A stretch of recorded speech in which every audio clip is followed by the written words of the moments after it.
So are we ready to kick off our spillover series? We are. It's a heavy one, but it's a good one. It's so Yes. important. It's Yeah. like the most, I would argue, one of the most important conversations to have. If you know or love a first responder, like we've got to know this info. Yeah. So let's do it. Welcome to another episode of the Responders for Pride podcast. Responders for Pride is a nonprofit organization based in Maryland dedicated to extending support to the LGBTQ plus and ally first responder community. Our objectives are to promote greater awareness, facilitate cultural change, and provide comprehensive assistance for the well-being of the LGBTQ plus first responder community. By working together, we can create a stronger and more inclusive community, one that we can all take great pride in. My name is Katie Bingner. I'm a licensed mental health professional, a communication coach, and the mental health ambassador for Responders for Pride. I'm Nicola McGuire. I'm the president of Responders for Pride, and I'm an emergency medical services responder in the Maryland area. For the purposes of our conversation, when we say spillover, we're talking about occupational stress that spills over from our work life to our personal life. Yeah. Right? And my guess is that every single person listening has experienced spillover in their adult lives at some point. Absolutely. Yeah, absolutely. Right. Like, I would want to challenge people who are listening to actually consider those moments in the past when you have gotten done with your workday. And by that, I mean, you've either come home from work, or maybe you work from home, or maybe you're a stay-at-home parent. You've worked all day and you're shifting into kind of your personal time, free time, family time, whatever. And the stress of your work is still weighing on you so heavily that you maybe snap at your loved ones, your partner, your kids. Mm-hmm. Right? Yeah. Or maybe you want to zone out on the couch on your phone for the next 3 hours. Right? The zombie scrolling. Yeah, the zombie scrolling, right? Yeah. We talked about that before. Maybe you just want to go to sleep, or just like sequester yourself in a room and be left alone, even though you have other responsibilities and other things that you're expected to do or engage in.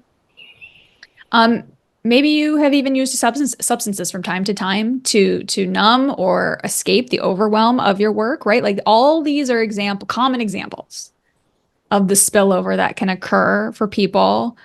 And that's with an average job. Yeah. Yeah. But obviously we're not talking about the average job. No. We're talking about the ones where we see the worst in humanity sometimes on a daily basis. Yeah. Right. Which just, I think, is a difficult thing for those of us who don't live that life to fully wrap our heads around and be able to comprehend, because it's like there's so much experience that goes into it, right? It's not just about hearing the stories or just knowing what's going on. It's not just about knowing, oh, like you dealt with a really difficult person. It's like being there and having that experience day in and day out. Yeah. So when we factor in these more extreme elements, right? The really extreme demand, the pressure, the prolonged stress, the cumulative trauma that, let's be honest, most first responders, if you're dealing with the public in any like way, shape, or form, is going to be dealing with on a daily basis, long term. Yeah.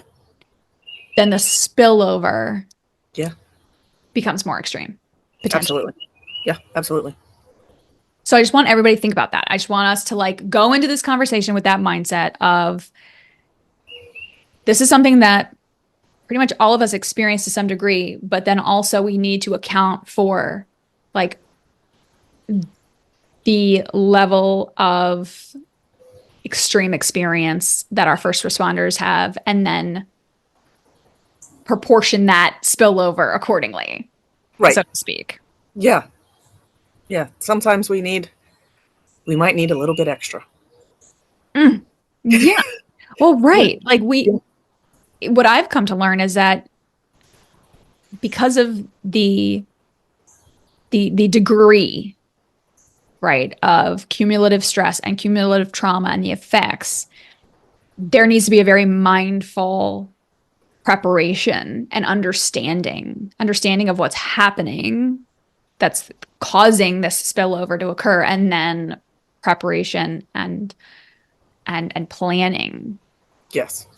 So that you can start to have, I don't know, how would you describe it? Like, I feel like it's silly to say work-life balance when we're talking about a first responder.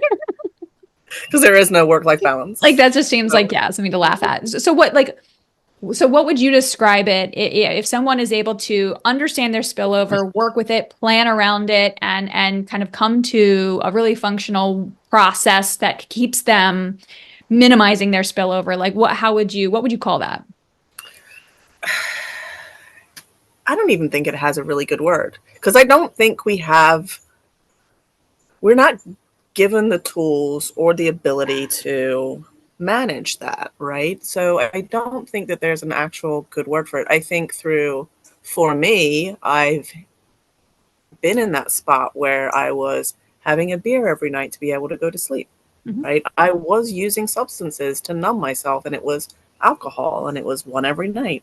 It took my wife to say, you need to stop, right? And to me, to be open to that communication of like, these are the things that is starting to happen.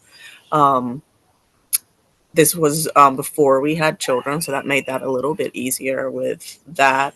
But it still took years before I even thought about getting therapy and the tool set to be able to help myself. And I think many of us don't have the toolkit, right? Yeah, that's for me. That when I was preparing for our conversation, that's like I just kept noticing the frustration that kept coming up in me around the lack of preparation, the lack of education, for both the first responder when you're going through your academies, when you're going through your training process, your onboarding process to whatever department you're joining.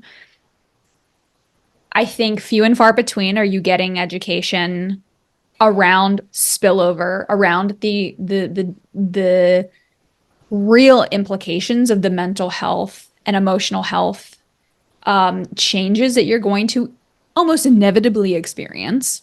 Absolutely. And then on top of that, families and partners are completely excluded from that process. Absolutely. And the one thing I have said to people is, when you marry a first responder, you better be ready for them to change the person they are multiple times throughout their life. Not the growth, right, of that person, like when you grow as a family together, but literally their whole personality is going to go through shifts. We're going to change. We're going to become different people than we once were. Yeah. Yeah. It's hard sometimes, right? Well, I don't know if we have any idea what's coming. Like, No. I think a lot of people, generally speaking, understand like the concept that we all change as we grow. And, right, we find a partner and maybe we find one, maybe we find more than one, but nonetheless, we find our relationship that we want to nurture and cultivate. And the idea that, yeah, we'll change over time, but we carry so much expectation and so much fantasy and so much baggage into all of that. Right. And that's without the first responder experience. That's just like humans coming together in a relationship. Absolutely. Yeah.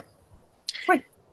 So then when you factor in everything that you experience as a first responder and all the changes and not having really the education or the preparation to be aware that, like, okay, let's keep talking about this. Let's keep remembering that, like, 6 months in, you're going to start to feel the changes. A year in, you're going to feel the changes. 5 years in, you're going to feel like you're going to keep, this is going to keep happening. And like this touchstone, and I'm talking about like an advanced idea, right? Like we're not even really talking, I don't even know if departments are really talking about it much at all in the training process. Did you have that experience? I did not at all. And we still don't, right? So we have a critical stress incident team. They come in and they talk to you for maybe half an hour. There are going to be hard calls you see. We're here for you if you want to talk about it. And then the ball's in your court. And there it is. And we just had a recruit class come in, and literally that's one of my things, right? Because I've been through it. I've had the calls, I've had the trigger call, I've had the things that have happened. And one of the things is like, after one of the things I do after every call is we do a wash down of the call, right? You don't have to talk about your emotions. Just what do you think went well? What do you think wasn't good? I know we talked about this before. Right. Debrief. But yeah, I think it allows them to know. And I'll say I'm not okay. Mm. And this is why I'm not okay. And I think it allows them to have that permission to talk about it. I've had many people walk into my office and be like, I need to talk about that call. It affected me like this. And I'm like, let it out. Yeah, Talk to me please. about it, right? Please, just like, whew. And that's through me honestly learning through my therapist on what was good, what needed to happen.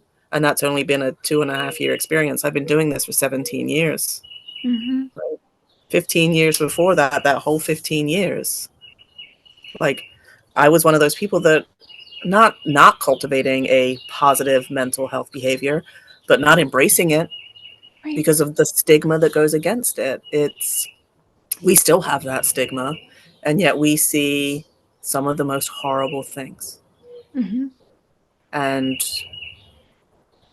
we're not allowed to talk about that, right? Right. Well, you bring up this excellent point. When there are so many hurdles, right? We cannot just say, here's a half-hour discussion, balls in your court, because there are too many hurdles for the first responder to have that access. Just saying it's there is not enough, right? Because we're talking about the stigma that keeps people away from acknowledging it for themselves, let alone acknowledging it in front of other people and talking about it. Absolutely, yeah.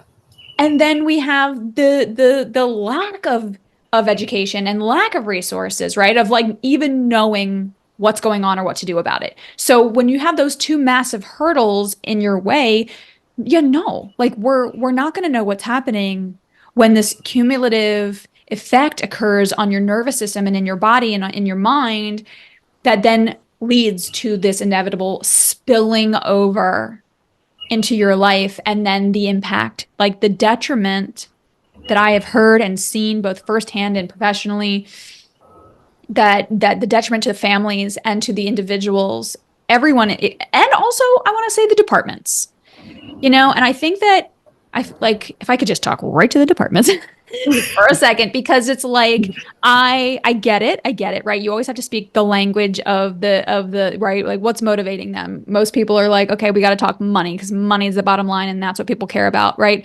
It's like, well, okay, if you care about the safety of your first responders, That's the word. okay, Safety. right. Right? So the safety of your people are going to be at risk if they have an unstable, dysfunctional home life. Yes. Yep. And therefore the safety of not just them individually but their whole team, right? Because if you have first responders who are going out to calls, domestic calls, let's say, and they are having domestic issues at home, Yeah. who there's no saying how that spillover, right, is going to wind up affecting performance, Mhm. their ability to do what they know how to do, but because of the impacts of everything that's happening to them, and because they are maybe on the cusp of a divorce, or their mental health is really declining and their family is like pushing them to get help, and they're feeling that like there's so much that could happen on the job as a result. And you never know when that trigger is. Okay, Right. so I'm gonna talk about a call very quickly. It was Do it. younger in my career. I was just a paramedic. I had an older gentleman who's in his 50s. I say older. I was in my 20s at the time. He was in his 50s. He had throat cancer. My dad was battling lung cancer, right, and he was coming towards the end of his life, and he had his 18-year-old daughter with him, and we're going into the hospital, and I just suddenly started crying. Mhm. Okay. And my partner looked at me and he was like, go over there. I got this. And he knew exactly what was going on. He picked up on it right away, that it just hit hard. It hit home. Right. And it was this, I never thought about it. Right. Like my dad was getting his cancer treatments. We were going through it. We were doing the things. But that call, because I knew that this was the end of this man's life. We were coming to the end of it. Right. And it just, that home spillover hit for me in that instance, right? And it was a simple, easy call. Wasn't overly traumatic.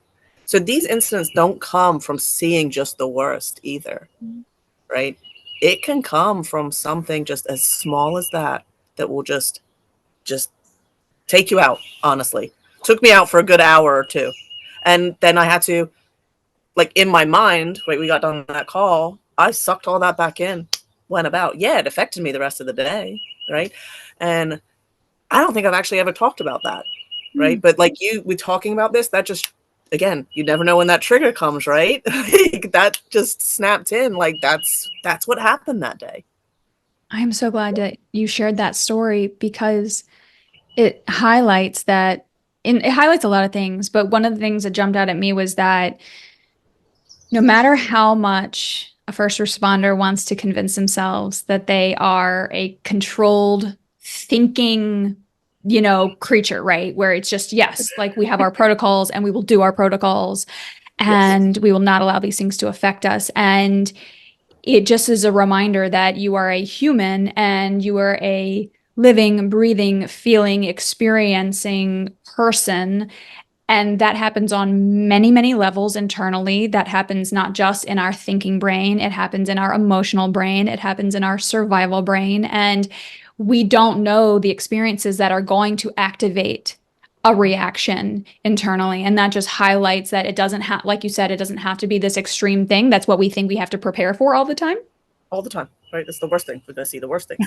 Yeah. And I think that our humanness will surprise us again and again and again. And if we don't start to embrace it and learn to work with it and say, okay, I'm a whole person that has a lot of things going on inside. And if I don't work with that, that is going to start piling up. And that is going to start, I mean, the imagery that comes to my mind immediately is like a dam, right? Yeah. It's like the more that pressure builds behind that dam and the cracks start to Cracks, right? And it's how do we glue those cracks back together so we don't leave broken?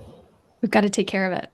We got to take care of it. And we let so many people leave this field, police, just public safety field, broken. Mm-hmm. And we do nothing about it. Mm-hmm. Yeah.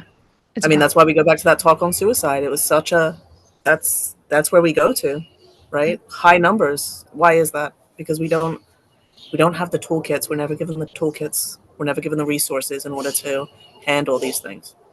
And so I want to talk a little bit about that because I have an idea of just some of the benefits that if departments or if we're not going to wait for the departments, individuals even could take the initiative to learn about and get some preparation behind this reality of spillover and conditioning and the changes over the nervous system and everything like that.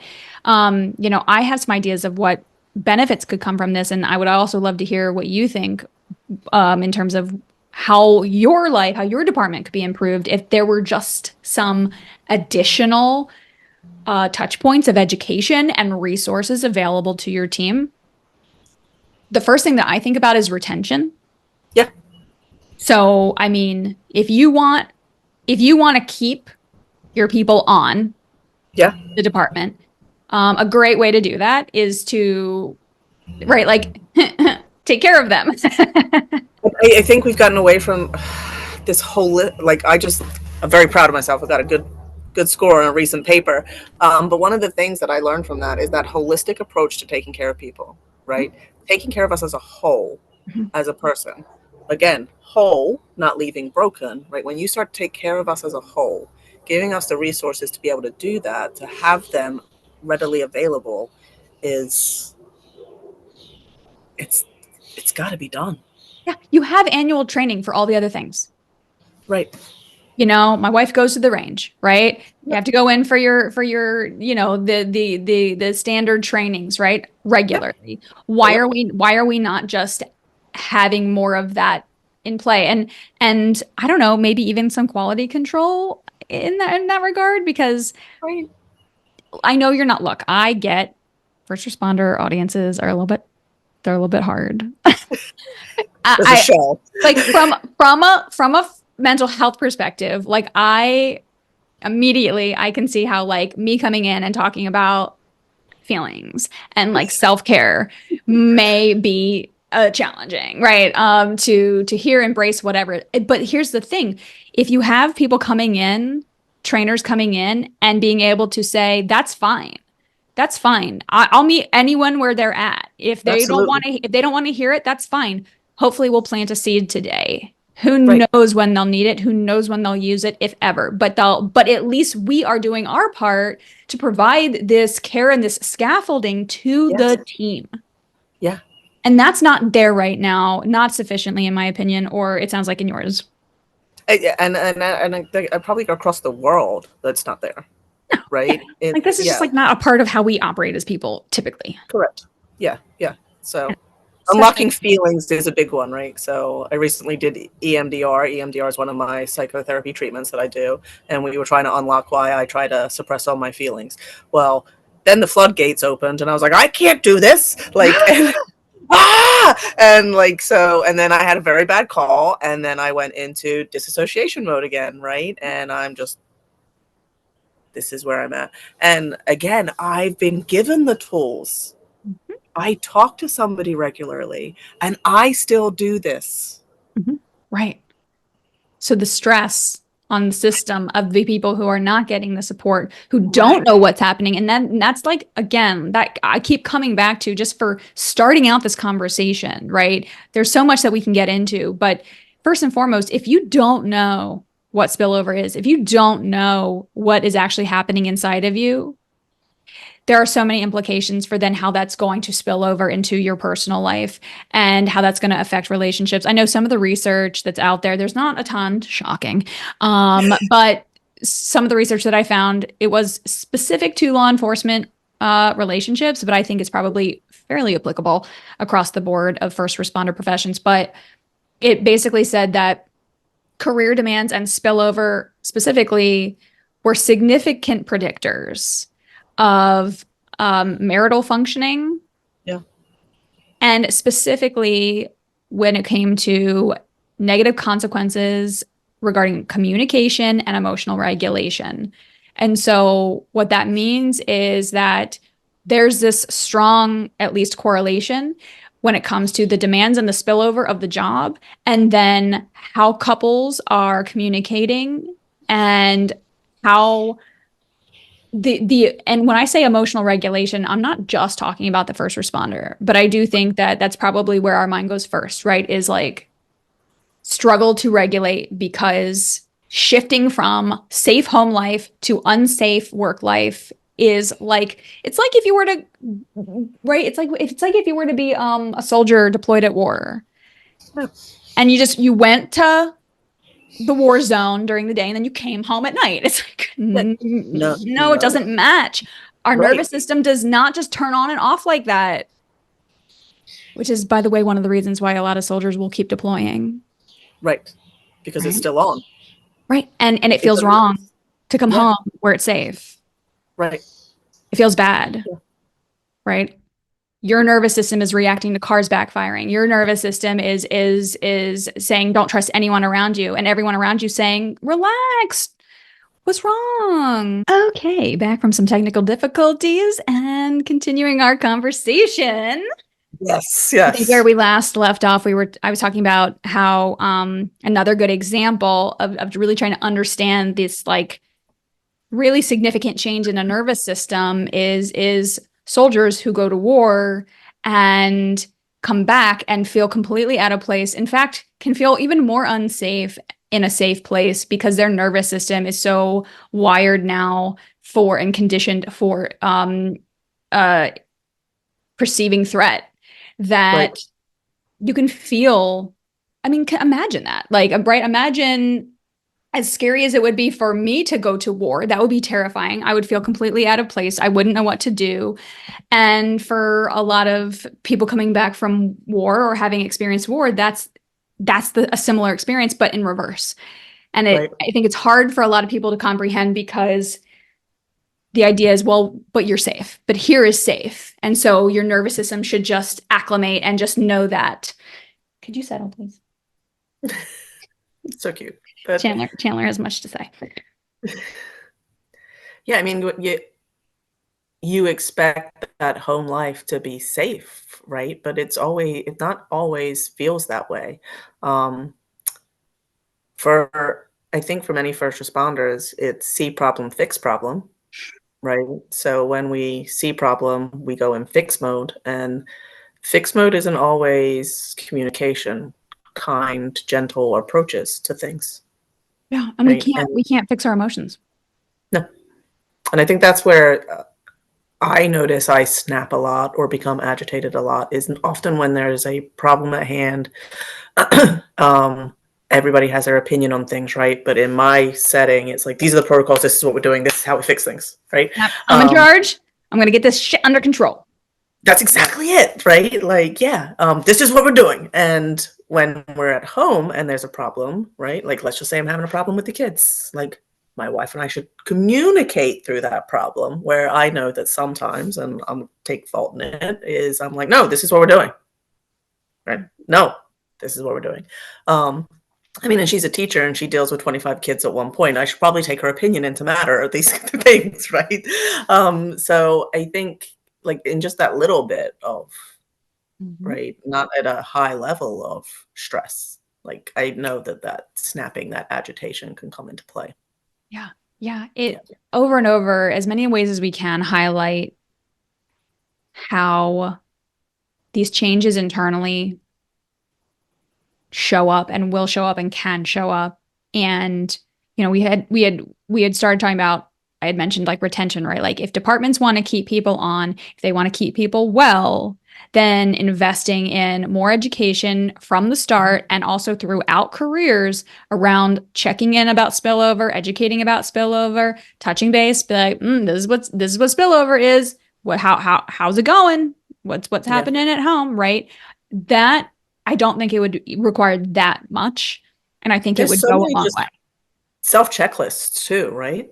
Just if they're out there and Yeah. suddenly somebody uses it, one person Yeah. uses that and realizes, and all you've done is put out a link to a checklist, and one person realizes it and helps themselves, because that's what it's about. It's about helping ourselves, right? Yeah. Taking responsibility on that, just being given the resources and tools to be able to take that responsibility, right? I think that that could help that one person. And all you did was send out an email. Yeah. And if we think about it, like that approach is not just more feasible, right? Because this isn't departments like taking it on themselves to constantly be managing a first responder spillover. No, it empower the first responder to be Yeah. able to say, oh, I know what spillover is. I can notice it when it happens in my body. I can notice it when it happens in my behavior. I can notice when I can gauge that. And now Right. that I know, I can then try and apply that to my life. And in in the same token of retention, I think that we could also improve retention of relationships. Absolutely. Because another key piece of this is if a partner or a loved one does not know what spillover is, then essentially you're going to basically look at your partner at one day and be like, I don't know who you are. I don't know who you are anymore. And who you are scares me, Hmm. upsets me, Yep. and maybe even deducing it all the way down to like is bad. Like who you are is not a good person anymore. And there can Nope. become a lot of judgment because spillover is very much misunderstood. Again, that's our whole conversation is when you don't know what's happening, it gets Right. misunderstood, it gets mislabeled Yeah. so often. I'm sure. Yeah. And what are the divorce rates within the first responder community? So there's a lot of Different. chatter. There's a lot of chatter among Yeah. Yeah. the Facebook groups that I'm a part of that are specifically for partners of law enforcement. And, you know, I think it's hard to get statistics on that, like super solid statistics. Right. Oftentimes, the idea is that it's not necessarily much higher than any other high demand. Like when you have a high demand, I think high demand careers, high stress careers are correlated with Yeah. more divorce, separation, and just relationship struggles. That just makes sense, right? Yeah, it does make sense. Yeah.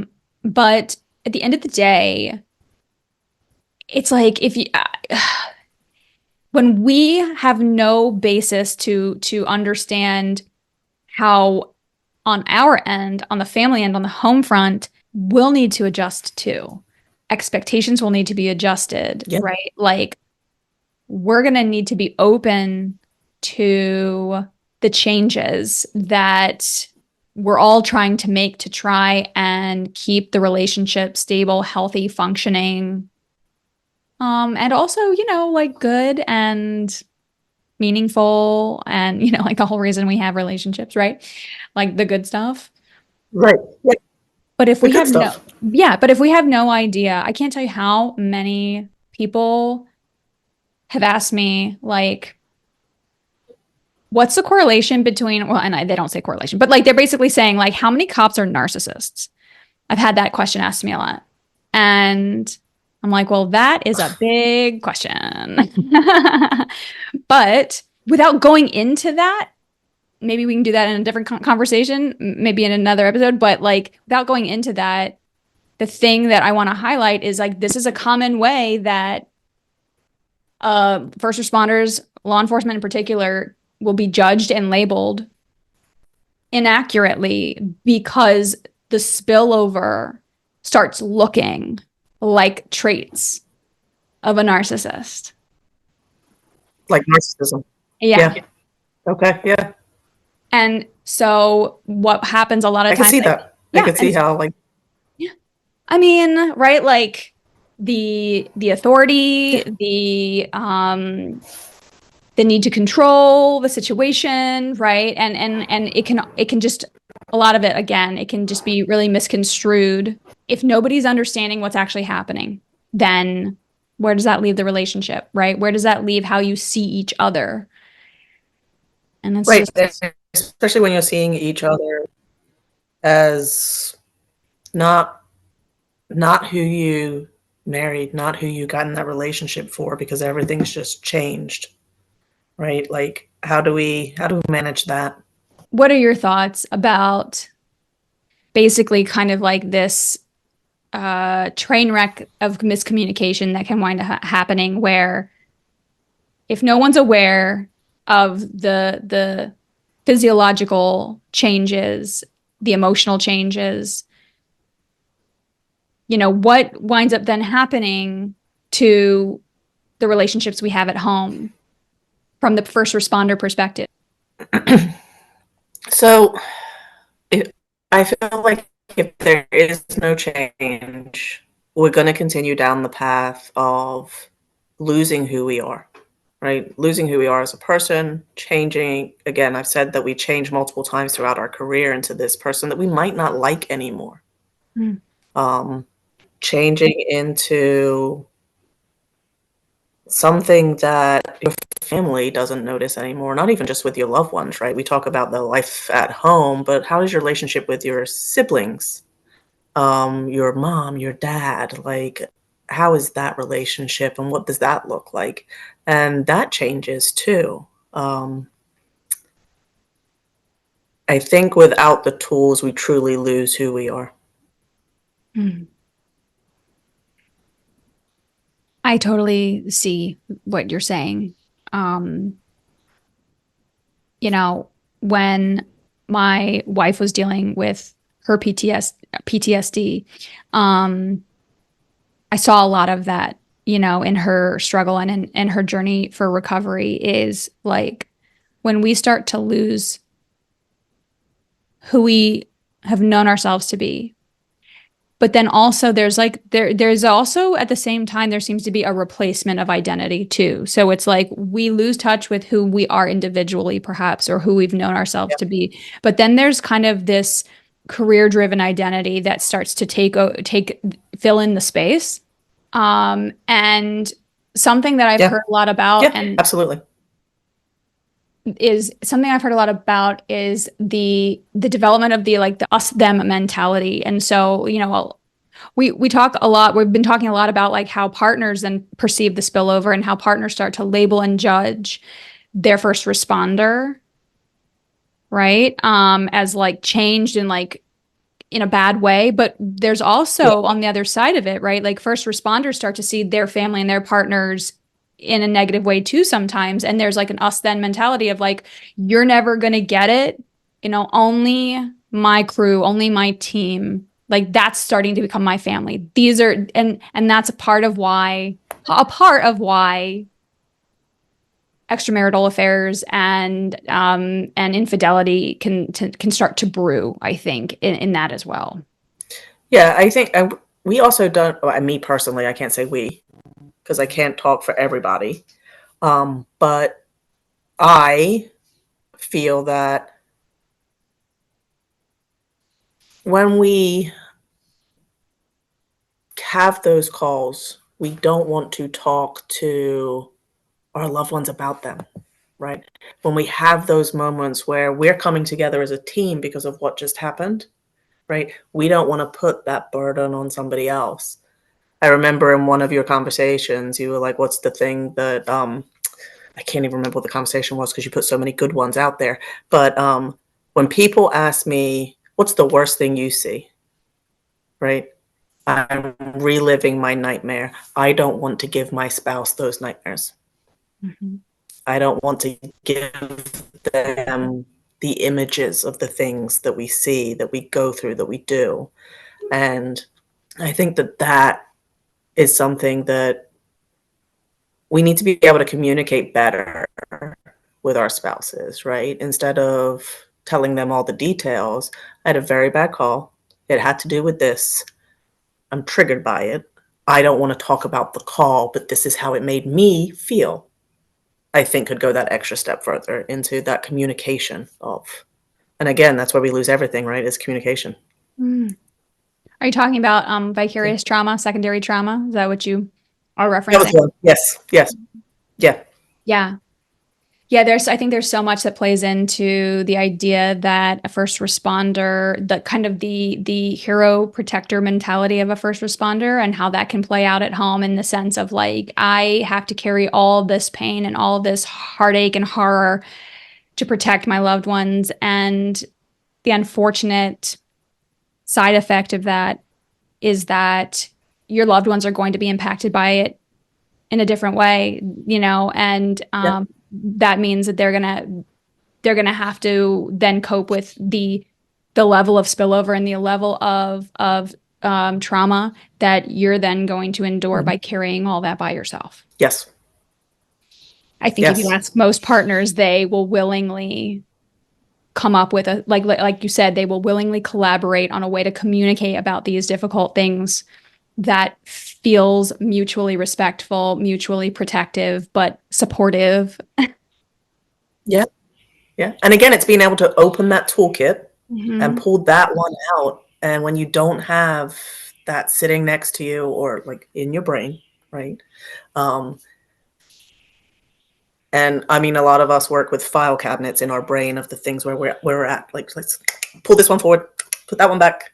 um, so, like those toolkits being able to come out to be able to help. And again, our departments aren't doing that, right? So, as a person by yourself, where do you start? Yeah. I mean, I started with obviously I was drinking every night to numb. My wife made me stop doing that. Still wasn't getting help, just isolating it more. Had kids, then it was diagnosed as postpartum depression, but that's not what it was, Mhm. right?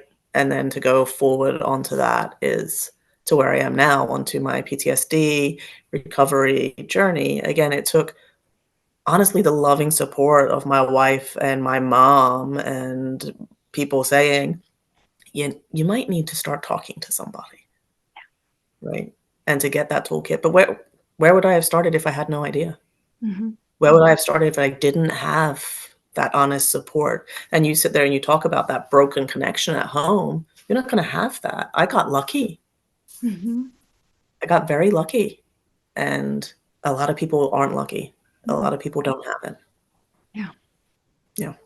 When you don't have it, I think it just keeps kicking that can down the road and it just solidifies the idea that, well, this is who I am now. This is just who Yeah. I am now. Maybe I'm just an angry person now. I'm just an anxious person now. I'm just a person that lashes out. I'm just a person that isolates. This is just who I am now. This is who I have to be because this is who I have to be in order to do the job. Yeah. And my anxiety shows in agitation. Most, Right. So, I think, honestly, I think most first responders do have that presentation. okay. Yeah. Because like when I get anxious, I start to get agitated at even the smallest things. Yeah. Uh-huh. Yeah.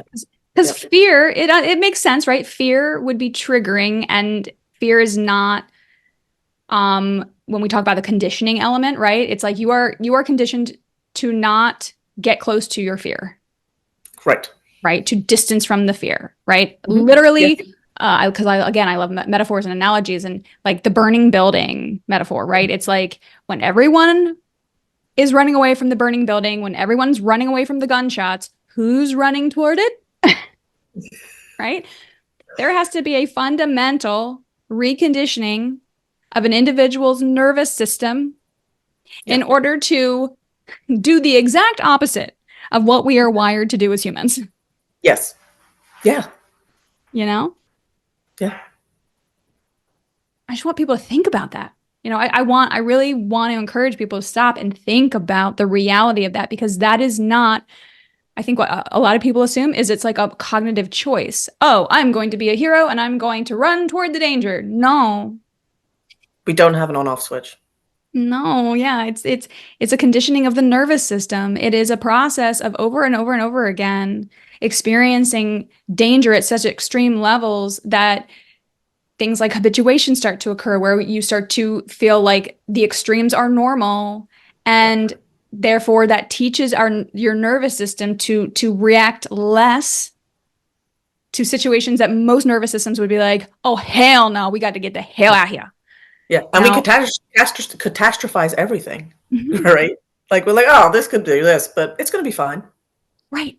Right, it's that idea, and I think sometimes that's where like a sense of callousness can start to come through, is like it's like, oh yeah, well, there's, we had a couple homicides tonight, Yeah. and it's like, I mean, I understand that when my wife comes home and says that, it's not because she doesn't care. It's not No. because she doesn't care. It's because that's literally been her job for the last decade, is experiencing things like homicide and assault and all the horrors, all of it. All of it. Yeah. But it's really hard for us on the other side of things to comprehend that this does not make you a terrible person. This does not mean that like this is who you always were. I think that's a common misconception and conclusion that partners and loved ones and family can come to, is that like, oh, I guess this is who you always were and you duped me. Right. No, No, not at no. all. So I know we're kind of coming down on time. So I wanted to share this resource because honestly, like I've read a couple of books. Now this is specific to law enforcement, but I think again, a lot of the information is super applicable. Cindy Absolutely. Cindy Doyle's Hold the Line, The Essential Guide to Protecting Your Law Enforcement Relationship. In here, Cindy highlights really common signs of spillover. So I want to go down this list, and I'm curious what you think about this list, starting with disconnection, Mhm. lack of motivation, anxiety, depression, anger, communication problems, apathy, lack of empathy, callousness, numbing, problems with intimacy and sex, having affairs, addictive behavior, addictions to alcohol, porn, spending or gambling, eating, and exercise. These Okay. being common ones among the first responder community, and abusive behavior. So I just want to pause there and ask, like, what are your reactions, Nicola, to that list? Um, I agree with it, right? Mm. I definitely am not on the infidelity side of things. I have a very, again, I got lucky, Mm. right? So, but I see it all the time. Mhm. Um, the addiction to exercise, right? Because you wouldn't think of that as an addiction, right? Because again, in public safety, Gotta stay I mean, fit. I could do better at my fitness level, but you got to stay fit. So you would think that that was just a part of me staying fit for my job, where you saying that it could be an addiction, that's interesting. That's an interesting one because I see that. I see people that constantly Mhm. not just working out because, I've got 30 minutes, it's my time to work out, this is what I'm going to do. It's that we're going to do this all the time. Yeah. Yeah. When it comes to addictive behavior, and that's how I prefer to frame it. I come from a bit of a different background when it comes to how I've worked with addiction and perceive it. And I see addiction as a behavior. It is something that, we all to some degree experience addictive behaviors. Um, the ones that get the most attention and stigma and judgment are the ones that fall into certain categories, Yeah. particularly that don't line up with societal expectations, or that are just extremely disruptive and damaging to a person's life. Right.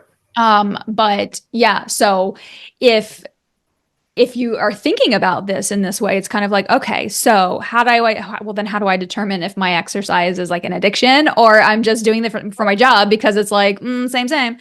But the simple way that the thing that I would go to immediately would be to assess, okay, am I exercising to support a holistic existence, right? Am I exercising because it supports my values of like personal health? I want to make sure and be able to do my job well. And it requires like being able to run and have stamina and have strength Right. and whatever. But it's adding to an already, complex life that I'm spending time doing other things, honoring as well? Or is it becoming this thing that helps me escape, helps me avoid, that I'm filling in any free time, all the free time. I'm pushing myself, I'm causing myself to feel pain. Mm-hmm. Right. Like a lot of people I talk to are like, it's like, it doesn't feel like exercise if I don't hurt. Right. No pain, no gain. Yeah. These are some of the features that can kind of be red flags for if it is more on kind of maybe possibly a problematic addictive side. And if it's just something that is important to you, that you value, and that adds to your life and the meaning Right. of your life. Yeah. But I encourage anybody who does suspect that they might be using any kind of addictive behavior to help them cope, again, talk to somebody. At the very least, do some education, right? Like do some research online, figure out what kind of resources are out there for you. I know a great place that I would encourage starting if you do suspect addictive behavior is impacting your life is with SMART Recovery. SMART is an acronym. It stands for self-management and addiction recovery training. And that was actually the conference that I did earlier this year. Smart Recovery is essentially, simply put, it's kind of like rooted in like cognitive behavioral therapy. Okay. But it's more than that. But it gives people an option in terms of how they might want to address their addictive behavior. So Right. that's a valuable resource. We can link it in the show notes if you're interested in that. Some of the things that were on that list, especially toward the end, I want to highlight abusive behavior. And I want to just say something about that because I think it's important to note that some of the more extreme consequences of spillover are often a result of chronic spillover that's not been identified, that's not been addressed. And it can get more and more extreme the longer it goes on, in addition to the effects of cumulative trauma, right? And so at a certain point, there can be so much internal chaos for someone that it can become explosive and problematic and abusive. From what could have been a more manageable level of spillover becomes more damaging. And it is important to understand that understanding spillover, acknowledging spillover is not an excuse or a justification for abusive behavior. Absolutely not. Yep. Full stop. Yep. And so please hear me when I say that making an effort to understand and recognize that that could be at play in your relationship or in your life does not mean that it's okay. Absolutely. Yeah. It's not okay. I'm hoping this will serve maybe for some people as a point of awareness for anybody involved to be able to address the issue. And it is important to keep in mind that spillover is just one aspect of a very complex situation where we're talking about people and relationships.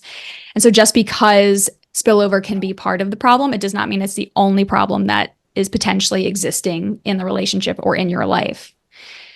So if your relationship has escalated to a level of abuse or violence, the priority is your safety first and foremost. Before anything can be addressed, you need to be safe. Yep. And so if you're experiencing any kind of abuse or violence in your relationship, please know that there is help available. The domestic violence contact line is 800-799-7233. Or you can text the word begin, BEGIN, to 88788. And so if anybody needs help, please consider accessing those resources. If just understanding a little bit more about spillover and that considering that it might be a part of what's happening is helpful for you, great. But please stay safe. Absolutely. So I think that's probably a good place to wrap it up for this episode. We are going to continue this conversation, but what are your final thoughts, Nicola? I think we have so much to talk about when it comes to this. I think we can hopefully begin other people's healing journeys with this.